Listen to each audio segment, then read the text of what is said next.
Muchas gracias nuevamente a Jimmy, por supuesto. Como ustedes saben, el 2 de agosto, en apenas 2 días, se cierra el plazo para que se inscriban eventuales alianzas entre partidos para participar de las elecciones generales de abril del próximo año. Hasta ahora se ha materializado solamente una, que es la del PPC con el partido Unidad y Paz del congresista Quiabra. Se especula con otras posibles materializaciones de alianzas, pero hasta ahora es eso solamente, información oficiosa, especulaciones. Y este es un tema importante porque lo que indican las encuestas de intención de voto, trasladado a lo que ocurriría si es que esa intención de voto se materializase más o menos en abril del próximo año, pues lo que indica decir es que solamente, no sé, 6 partidos pasarían la valla, 6 de más de 40, con lo cual uno pensaría que quienes están en, digamos, la dirigencia de esos partidos, pues tendrían que estar pensando en alianzas para salvar su inscripción, cuando menos. Eso no ocurre. Para conversar sobre este tema y otros de actualidad política, estamos con el expresidente del Consejo de Ministros, exministro de Defensa también, Pedro Cateriano. ¿Cómo estás, Pedro? Buenas noches. Que además tiene un cargo muy importante en Libertad Popular, es el encargado del plan de gobierno. Exactamente. Así es. Y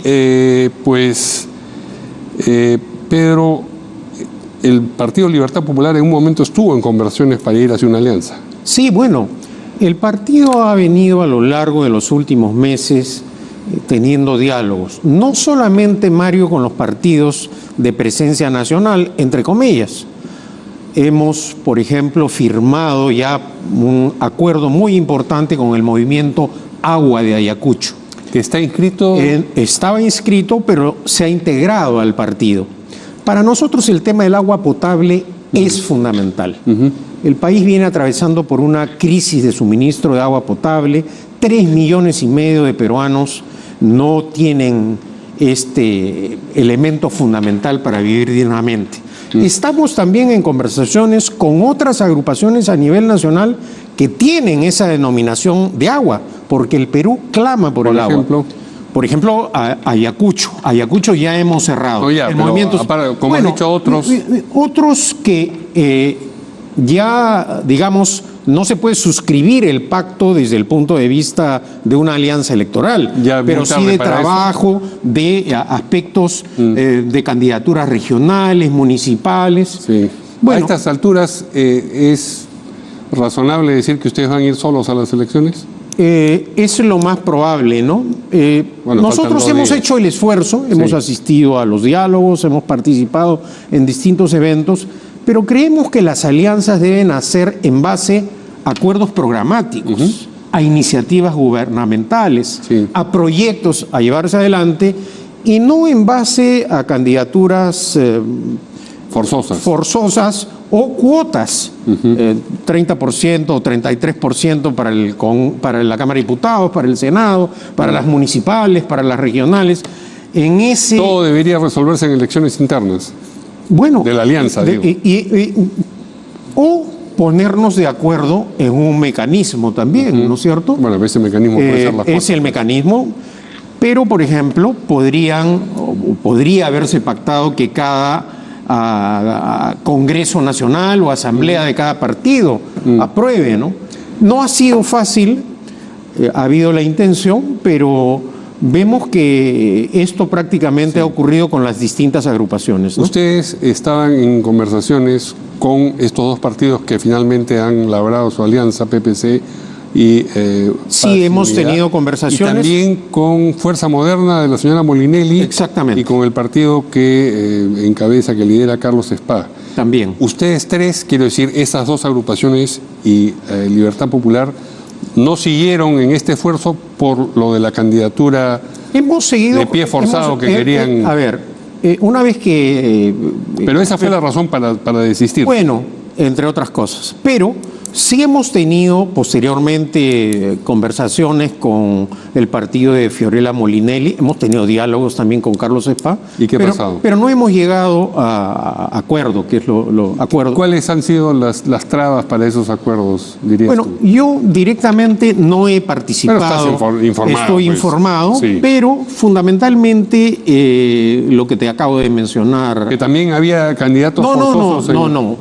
Aspectos de cuotas o de decisiones que debían adoptar los propios partidos, independientemente, ¿no? Pero digamos, parece pues una disputa, como dicen, tres calvos peleándose por un peine, en el sentido de que no van a llegar al Congreso y se están disputando qué porcentaje de los 0 escaños que van a tener. Y algunos que ni siquiera figuran en las encuestas. Sí, claro, ¿no? Entonces, por supuesto. Sí, ciertamente puede generar esa impresión.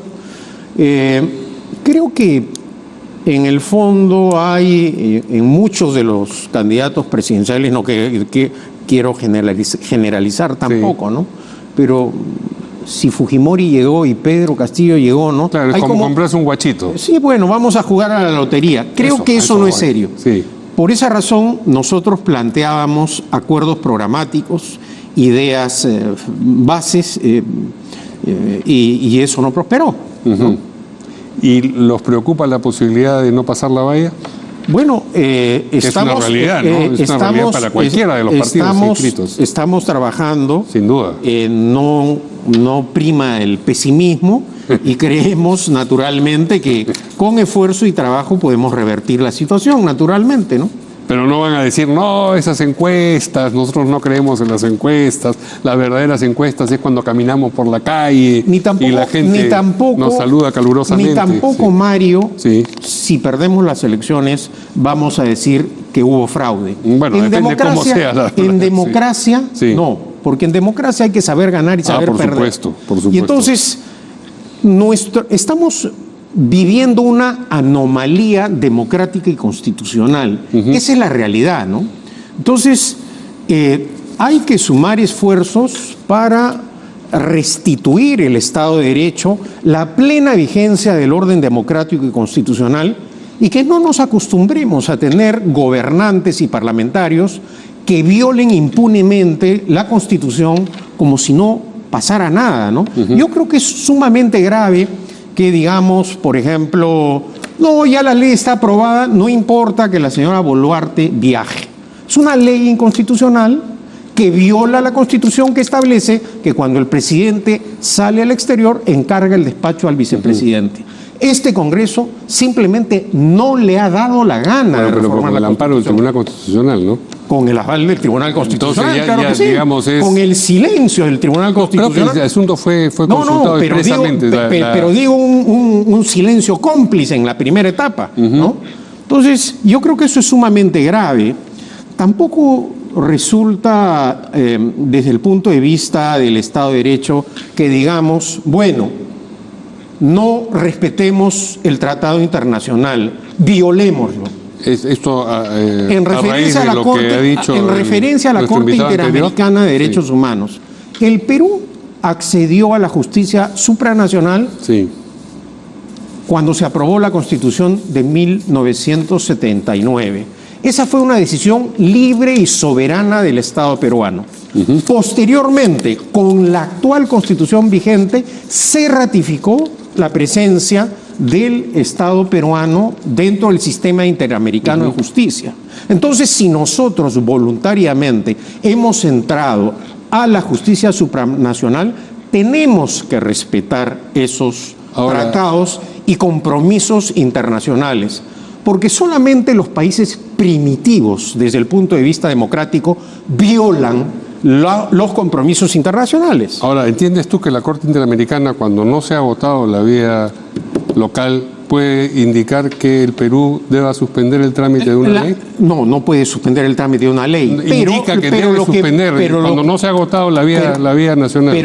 Pero lo que sí puede es alertar, y si hay ese criterio jurídico dentro del gobierno y del Parlamento, la vía es la protesta o el recurso ante la propia Corte, pero no salir y decir, nos vamos a retirar de la Corte. Eso lo he entendido, pero estaba preguntando por lo otro, por lo que ha ocurrido y si eso, es consistente. Ese es un argumento que refuerza a aquellos que no creen en el cumplimiento de los tratados internacionales. Así de sencillo. O sea, le están dando argumentos a los que no creen en el... Bueno, yo creo que en el fondo hay gente que interpreta eso, pero, repito, hay compromisos también del Estado peruano para que se cumpla. O sea, el caso de la Cantuta fue un caso de horror. Sí. ¿No? Claro se asesinan a estudiantes y al profesor, se cortan en pedazos sus restos, se meten en cajas de cartón y se entierran. Ese salvajismo, esa brutalidad no puede repetirse en democracia. Entonces, cumplamos internacionalmente con los compromisos. No salgamos a decir que simplemente, como no tiene capacidad de coacción la Corte Interamericana, podemos hacer lo que nos da la gana. Las Naciones Unidas tampoco tiene capacidad de coacción, Mario, pero es el esquema, el respeto al derecho internacional público, lo que permite a los países vivir civilizadamente. Habló de una dimensión moral el invitado anterior, ¿no? Dijo que el problema era una dimensión moral. Hoy en día, la crisis internacional, este ambiente bélico, se debe a que estados violan los tratados internacionales, violan los compromisos. No podemos retornar. Da la impresión que hemos regresado a la época de la dictadura de Fujimori y Montesinos, donde se discutían esta clase de temas. Parecía que ya habíamos avanzado y lo que vemos es un retroceso. Esta observación que haces se refiere a la conducta del Congreso. A la conducta del Congreso y especialmente a la declaración de la presidenta Boluarte. Entonces, o sea, legislativo, ejecutivo. Sin ninguna duda. Juegan en pared violando el orden democrático y constitucional constantemente. Por esa razón se burla el presidente boliviano de la presidenta Boluarte. Que dijo que es un Estado fallido el Estado boliviano, como el venezolano y el cubano. Exactamente, son dictaduras, la cubana, la venezolana y la nicaragüense. Hubo un modelo autoritario impuesto el violador del orden constitucional boliviano, Evo Morales, que este señor ha continuado. Eso sin ninguna duda, ¿no? Sí, y bueno, que estén ahora entre ellos peleados es un problema Exactamente, distinto. y es un problema de ellos. A propósito del Congreso, tú has sido diputado. Si hubieses tenido que elegir entre las dos listas que postulaban a la mesa directiva, si estuvieses sentado en el Congreso, digo, ¿habrías votado por alguna de las dos? A ver, yo hubiese trabajado... Cueto y Gerí, yo hubiese trabajado por articular una lista sin la presencia, porque lo que hay acá, Mario, es una alianza entre la derecha y la izquierda, Cerrón, Keiko Fujimori y Acuña, 3 años, que también viola el orden democrático y constitucional, y bueno, la lista de los almirantes, que a la hora de los votos también se ha aliado con la izquierda. Entonces, en realidad, yo creo que en este momento el repudio popular hacia todos los congresistas, todos los partidos que forman parte de este Congreso es notorio. Basta revisar los videos de la visita el día domingo del presidente del Congreso en el hipódromo. Y del tercer vicepresidente, estaba también Illich López ahí. Si ya el Parlamento no le interesa que el candidato a la presidencia sea un acusado de violación, no le interesa y lo elige, bueno, eso demuestra el proceso de descomposición político en el que... Es decir, no habrías votado por ninguna de las dos listas. De ninguna manera. Pero tampoco te habrías, no voy a decir aliado, sino no habrías llegado a un arreglo con ninguna bancada, porque unas son de izquierda, las otras son del acuerdo fujimorista. Mira, lo que hemos podido apreciar en estos años es que para los intereses partidarios, de protección, de lucha, de bloqueo a la acción de la justicia, la derecha y la izquierda se han aliado en el Congreso. Y yo estoy en contra de eso. Naturalmente nosotros... Bueno, esa derecha y esa izquierda, ¿no? Eso obviamente. No pueden reclamar la representación de toda la obviamente, derecha. De toda obviamente. la izquierda, Por eso me estoy refiriendo a esta alianza en el Congreso. Sí. Muy bien, pues no tendremos noticias entonces de alianzas que comprometan, de alianzas que comprometan la libertad popular. La libertad popular no es probable. No creo, Mario. Bueno, ok, y entonces las siguientes noticias que tendremos derivarán de cuando ustedes hagan sus elecciones internas. Exactamente. Para congresistas y, por supuesto, fórmula presidencial. Así es, Mario.